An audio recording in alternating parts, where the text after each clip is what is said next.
Picture this. You're asleep in your own bed, safe in your own home, when heavy fists slam against your door. Police lights flash through the blinds. You stagger to the door in confusion, only to be met by cold metal handcuffs and an accusation so outrageous you can hardly process it. They say you are a thief, a fraud, a criminal mastermind. They have papers, video, signatures, all pointing directly at you. But you know the truth. You didn't do it. Someone else is living your life, wearing your name like a mask. The question is, how do you prove it?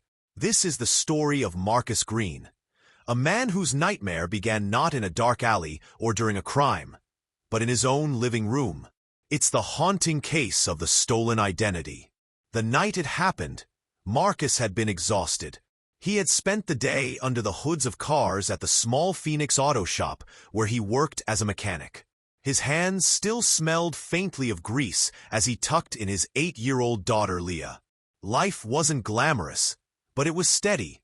He had bills, sure, and sometimes money was tight, but he was proud of the honest living he made. At 11:47 p.m., that illusion of normalcy shattered. The knock at the door was more like pounding, urgent, relentless. Before Marcus could even ask who it was, a booming voice called out, "Phoenix Police Department, open up!" His stomach dropped. He wasn't the type to get in trouble. He didn't even have a speeding ticket. Heart racing, he opened the door, and the next few moments blurred together. Flashlights in his face. Commands shouted. Hands grabbing his arms. Metal handcuffs snapping shut. His daughter's terrified voice calling, "Daddy," as she appeared in the hallway. "Marcus Green, you're under arrest for wire fraud, identity theft, and grand larceny." The words made no sense. Fraud? Theft? He hadn't stolen so much as a candy bar since childhood. He tried to speak, to protest, but the officers read his rights over him like a hammer pounding nails into a coffin. By the time he sat in the cold metal chair of the interrogation room, Marcus felt like he had been dropped into someone else's life. The detective laid out the evidence with the confidence of a man who thought he had already won. On the table were documents, bank statements, credit card applications, wire transfer receipts, all signed in Marcus Green's name. Then came the surveillance photos. A man withdrawing cash at ATMs, shopping in electronic stores, even checking into a hotel suite under Marcus's ID. The resemblance was uncanny. Same skin tone, same broad shoulders, same shaved haircut. To a casual eye, it was Marcus. Marcus stared at the photos, his throat dry. "That's not me," he whispered. The detective smirked. "Everyone says that, Marcus. But these signatures? That's your handwriting. These accounts? They were opened with your social security number, your date of birth. You expect me to believe someone else is living your life?" "Yes." Marcus's voice cracked. "That's exactly what I'm saying. Somebody stole my identity." But to the detective, it was the oldest excuse in the book. Marcus spent that night in a holding cell, the concrete floor cold beneath him. The humiliation was unbearable. Other inmates looked at him, some with curiosity, others with disdain. He kept thinking of Leah. Her wide eyes filled with fear as the police led him away. By morning, the news had already spread. His neighbors whispered. His employer called to say he was suspended until the legal matter was resolved. His landlord left a voicemail about concerns with having a criminal tenant. In less than 24 hours, Marcus's entire life had been gutted. The case against him seemed airtight. Prosecutors were confident. To them, Marcus was not just a fraudster, but a skilled manipulator who had built a double life. But Marcus's mother, Beverly, refused to believe it. She sat in the courtroom gallery during hearings, clutching her Bible, shaking her head whenever prosecutors called her son a thief. "That's not Marcus," she told reporters outside. "He's being set up. I raised him better than this." Yet even his friends began to pull away. They weren't sure. The evidence was overwhelming.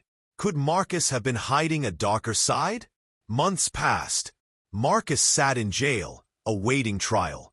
His daughter visited once, clutching her grandmother's hand. "When are you coming home, Daddy?" she asked through the glass. Marcus forced a smile, but inside he was breaking. He needed a miracle. That miracle came in the form of a private investigator hired by his overworked public defender. At first, the investigator didn't expect much. Most stolen identity claims were just smokescreens. But when he dug into the financial trail, something odd appeared. The IP addresses tied to the fraudulent accounts came from a different city. Tempe, not Phoenix. Phone numbers listed on applications didn't match Marcus's. And when surveillance footage was enhanced, subtle differences emerged. The man's ears were set slightly lower. His gait was heavier. To a family member, the difference was obvious. To a prosecutor, it was close enough. Then came the break. Fingerprints on one of the fraudulent credit card applications did not match Marcus. DNA evidence from a discarded coffee cup at one ATM location pointed to another man entirely. A drifter with a history of scams who bore a strong resemblance to Marcus. It was the proof they needed. Nearly a year after his arrest, the charges against Marcus were finally dropped. He walked out of court a free man. But freedom didn't feel like victory. His reputation was ruined. His job was gone. His finances were in shambles from legal fees. His daughter still had nightmares about the night the police stormed their home. And the man who had stolen his identity? By the time investigators moved in, he had vanished. The story of Marcus Green left the city divided. Some still whispered that maybe he had been involved, that he had gotten away on a technicality. Others saw him as proof that the justice system could fail anyone, especially when identity theft made it nearly impossible to separate truth from lies. But one thing was clear. Marcus's life would never be the same. And the haunting question remains. What would you do if the world believed you guilty of crimes you never committed? Because sometimes the greatest theft isn't of money or property. It's of your very name. For more chilling true crime cases, subscribe to our channel, Guilty or Not.